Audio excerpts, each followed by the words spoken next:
Hello, everybody. This is Ryan from I Try Running Programs. And today's video will be a relatively, hopefully short recap of the 2021 running of the California International Marathon. And just to get my time right out in the open, it ended up being a 3:26:58. And if you had watched any of my videos prior to this, I had been hoping to run somewhere high-end, kind of dream goal would have been 3:05, but I felt that I could very comfortably run 3:15. And overall, that would have been true if maybe the end of my run didn't go the way that I necessarily expected it to. So in terms of the splits, this will give you an idea of how the day went. 5K through half marathon, the pacing was relatively consistent between the 7:19 to the 7:17 minute per mile pace, or miles per minute pace, I should say. The only time I was maybe a little bit faster than that was from the 5K to the 15K. Which I think is relatively reasonable because you do lose quite a bit of elevation in theory. There's more descent during this time frame than many other sections of the race. So that does make sense. It was really after the half marathon and really more truly around the 40, well, maybe more like the 35K mark where things started to become really rough for me. And I think this is a combination of two factors. I think it was one kind of a mini bonk. It wasn't a true bonk. I've bonked before in CIM twice, and I know exactly what that feels like. So it was not a true bonk, but it was a bit of a mini bonk while also doing the time-tested way of screwing up a race, which is doing something new on race day. And that new on race day was taking in a mixture of noon from the aid stations right around mile 15 or so and onwards, and also taking a mini Gatorade bottle from just a random fan handing them out. And I can't even remember the exact mile that I grabbed it, but I grabbed it and I consumed it at about mile 20. And that's really where the wheels fell off. So I was doing pretty much okay. Mile 1 through 21, I was having not great concerns. I knew I was trending slower right around mile 16. I could feel like I was starting to run a little bit lower on energy comparative to what I was running before. That's not all that uncommon for me in long runs. And that's something where I felt like it was just a phase to work through, because mentally, once again, and I talked about this in my pre-race video, this is where the course looks uphill visually, but you know you're running downhill. And so I thought it was just a mental battle I was having with myself. I don't know if I was truly starting to bonk here just yet. It didn't feel like it, though, to be really quite honest. At mile 21, I stopped, or a little bit before mile 21, I stopped very quickly to use the restroom. I'd just been consuming a lot of water. It just felt like that might help me a little bit. And it was right after I stepped out of the porta potty that I just chugged this Gatorade. And I don't really consume a ton of sugar to begin with, and not sugary drinks. And that did not sit in my stomach well almost immediately. So I started to run again, and I was starting to get almost to kind of where that bridge is that you cross over this river here, and even a little bit before it, to be truthful. And I had to stop for a second and actually just walk for a bit to catch myself. And you can see here, really mile 21.1 and onwards, I had that same issue for about 4-ish miles, where I had to walk and run in combination, just trying to kind of work my way through it because my stomach was just really hurting. And where it was really at its worst was about mile 24 through 25-ish. This is where it really hurt, to be honest with you. And I kind of thought I was going to vomit. In fact, my wife had texted me because I told her be around the area to pick me up at about 10:15. I think that will be reasonable. And so she texts me at 10:15, kind of like, hey, how are you doing? Where are you? And I have, as I was walking, I'm texting her saying, babe, my stomach kind of hurts, not doing too great. I'll see you in a bit. And then I start to get like a smattering of texts from her, like, what's wrong? Are you okay? Ultimately, then I was able to kind of pick it up mentally again and start running mile 25 and onward. You can see I was able to kind of finish there, at least running versus walking. And so you can see really the final 22 through 26.2 was averaging anywhere from 9:35 to 10:30 at its slowest, and then was able to pick it back up in that final, 0.1 is what my watch says, but really final 0.2 miles of the race. So yeah, I left probably roughly about anywhere from, I'd say, 7 to 8 minutes, maybe 7 to 10 minutes on the course because of that kind of, section where the wheels fell off. And that's okay. Once again, I learned so much from this marathon. My previous two marathons with CIM, I've learned a lot.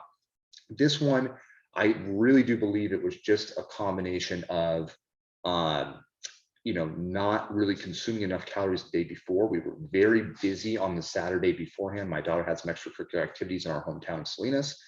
We had to then drive 2 miles to Sacramento, get to the expo, get the bib, go to our hotel. Then we wanted to go to a Kings game, and there was, miscommunication about what the vaccination policy was for our daughter. So we had to run around and find a test for her. Then we had to run our bag back to the car because that couldn't go into the stadium. So there was so much going on. We didn't really take a breather as a family until about 10 p.m. at night in the hotel room. We all laid down and crashed and fell asleep, and then woke up at 5 p.m. or 5 a.m. I should say, and was racing the next day. So in terms of the pros and the cons, in terms of the pros, for me, I think from a fueling perspective, pre-race, I know day of, that the combination of white bread and peanut butter is like the perfect pre-race meal for me. I woke up, I had coffee, I had my supplements that I like to take, Tongkat Ali, ashwagandha, my multivitamin, just those basic types of things. And then had my breakfast of just peanut butter on white bread, and that I felt great. I was easily able to get up, use the restroom, put myself together, get my clothes on, put my watch on, shoes on. Everything went according to plan lead up to the race. Had plenty of time to get up to the bus shuttles. The only thing is I got to the start line a little later than I would have liked. By the time I got on a bus to get to the start line, it was about 6:30, and then was at the start line about 6:45, ran over to use the porta potties, got back to the actual start line itself at 6:56. So while there was enough time, I would also put that slightly in the con section of maybe just 15 minutes earlier in terms of leaving the hotel would have probably helped. In terms of the other pros, I know now that CIM is a course that I can do very, very well on. I love this course. This is not a course problem. This is a user error problem. So really 1 through 21, that's a huge improvement. The past 2 times I've run CIM, I've bonked probably around mile 16. So getting through 1 through 21 with no huge hiccups is a good sign. I just need a little bit more training. I think another year of training, this final 5 miles isn't gonna scare me. And also learning how to fuel better. That's both a pro and a con. So in terms of the pro, I know I need some type of calories during the race. I don't know if I'm gonna have to train myself to eat with real food, maybe like wearing a running belt and having a small peanut butter sandwich, or having some rice balls, something in there that I can eat reasonably while running is a little bit of a daunting thing, because I do most of my training runs fasted. So I have to work on that piece a little bit. And obviously the reason this jumps into the con category as well is I cannot rely on what a lot of runners use. Gels have never sat my stomach well. I have huge GI problems from them. And traditional sports type drinks don't tend to work with me very well while running. So that's the one major con is I'm still a little bit up in the air is how do I fuel on a marathon effort to get the most out of race day? The other major con for the day, but is also in a lot of ways a pro, is just learning to schedule a little bit better beforehand. I think if I was a little more well rested, would have ate a little bit better the 2 days beforehand. On Friday, I ate horribly, just a giant double cheeseburger, didn't really have a lot of good healthy carbs. It was just a lot of fat and protein. And then the Saturday beforehand, it was literally half a hot dog at the stadium that I shared with my daughter and some popcorn. So very poor job pre-race fueling the 2 days beforehand. That's something I absolutely need to work on, is making sure that my lead up, my diet is much cleaner, much healthier, and just being as well rested as I can be for race day. I feel like I did leave some time on the table because I was stressing myself, worrying about all these extracurricular things that I didn't give my race probably its full attention those final few days. So a little bit of a con there, but not a huge issue. So in terms of the overall kind of how would I rate this overall race coming away with 3:26:58, I give myself about an 8 out of 10. This is, roughly about a 40-minute PR, actually a little bit more, maybe more like a 45-minute PR. So big PR. I think the overall training leading up, minus my week-long vacation on the cruise ship, went pretty well. I think, next year it's pretty basic. How do I improve from here? More miles, learning a little bit more about how my body handles running past 20 miles is obviously a key learning factor that will be a big emphasis of my training in 2022.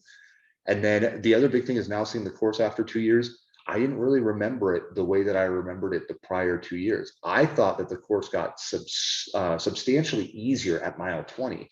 I think it gets substantially easier at mile 22.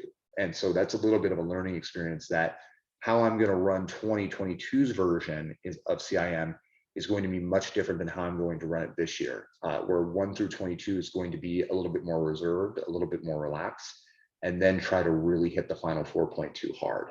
So I learned a lot from this particular marathon. I'm very happy with the overall result because really everything that I learned here is applicable to the exact race that I want to run next year, because it's the exact same race, but also it's really skill sets that would carry over into any major distance marathon or longer.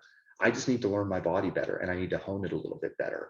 And that's something that I can do in 2022 quite well, I like to think. So hopefully for those of you in the future who end up running CIM, you can check out my other videos on the course itself, but I think this is a deceptive course. And I think the more that you learn about it, the more that you learn about yourself in terms of running uphill and downhill, can really benefit you in this type of marathon. So I hope those who ran it had excellent times and enjoyed the run. I thought it was a beautiful day, and the course, the energy on the course was just as good during a pandemic than it was pre-pandemic. So I had so much fun to be back. It's the first race I've had since the 2019 CIM. So I'm just thrilled to be back racing again, and I hope you all enjoyed your marathon as well. So take care, and I hope to see you in future videos.